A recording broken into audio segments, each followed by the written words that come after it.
In questo video realizzeremo insieme questo Babbo Natale che possiamo appendere grazie al cordino. Vediamo insieme cosa ci serve.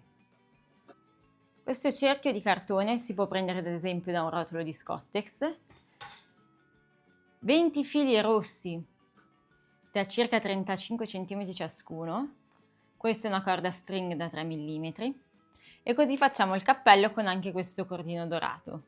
Per la parte in basso invece ci servirà un anello di legno, delle corde in questo caso una 5 mm, di lunghezza circa 28 cm ciascuna, e poi la pallina di legno per andare a fare il naso.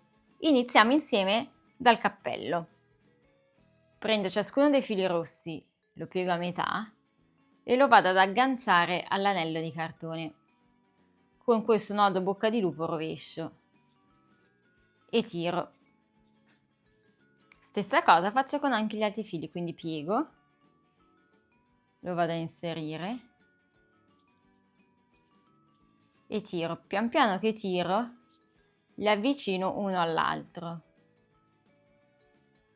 Proseguo così fino a quando non li ho agganciati tutti. Una volta agganciati avrò quindi la mia base del cappello, dove poi andrò a fissare col filo dorato i ciuffi. Vediamo insieme.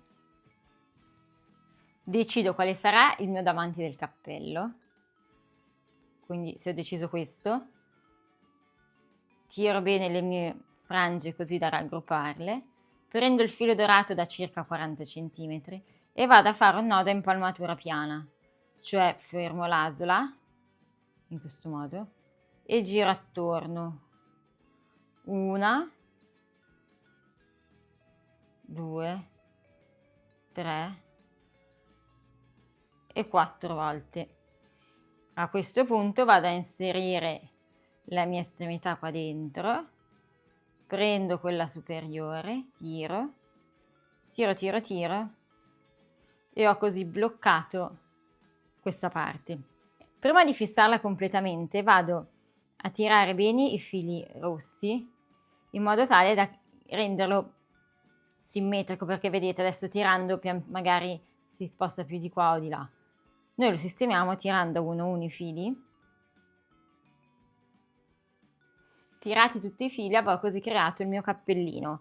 Quindi torniamo sul nostro filo sul retro, andiamo a fare un doppio nodo così da stringerlo ancora di più. Ora la parte del cappello è conclusa. Andiamo a fare la parte della barba. Per farlo prendiamo un anello di legno che si incastra quindi dentro il cappello e su questo vado ad agganciare le 8 corde bianche. Prendo ciascuna corda e ancora una volta lo aggancio col nodo bocca di lupo rovescio.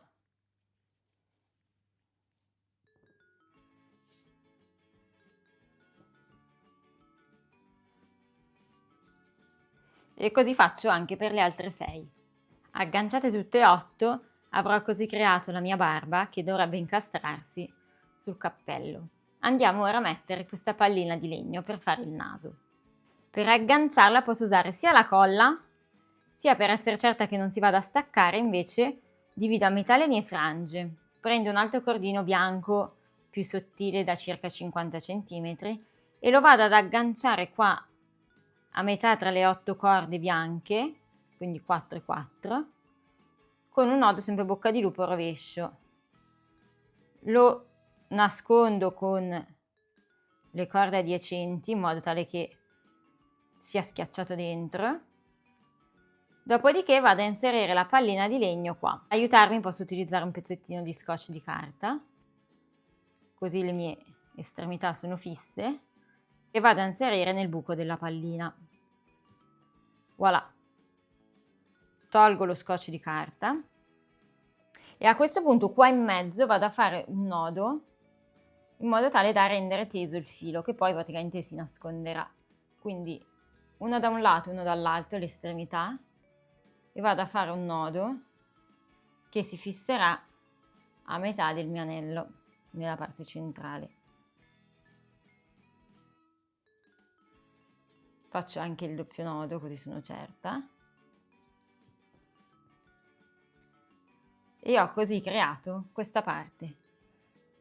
Ora vado a fare la prova del cappello che dovrei andare a inserire così sopra.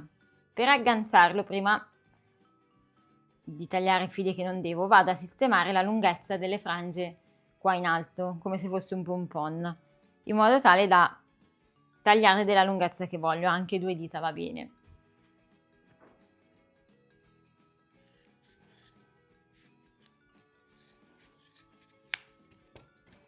Tagliati, poi semmai i lavori di fino li vado a fare alla fine, vado a inserire qua dentro i miei 2 fili bianchi. Per farlo prendo questo uncinetto, lo inserisco nella parte centrale qua in mezzo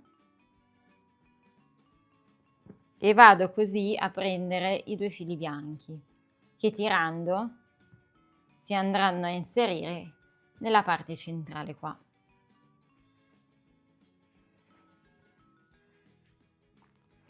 Vado a fare innanzitutto un doppio nodo per andare a creare il gancio con cui poter appendere.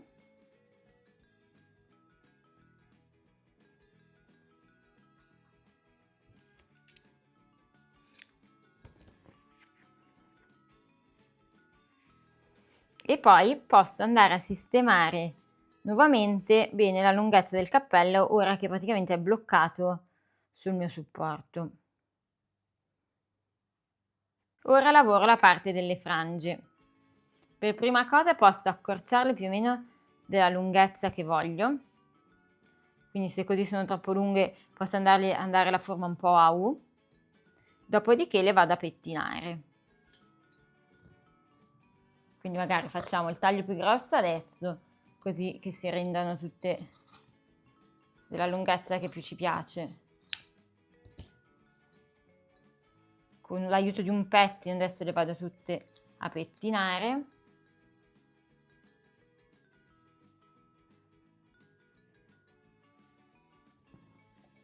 Taglio perciò le mie frange così da renderlo tutto uniforme.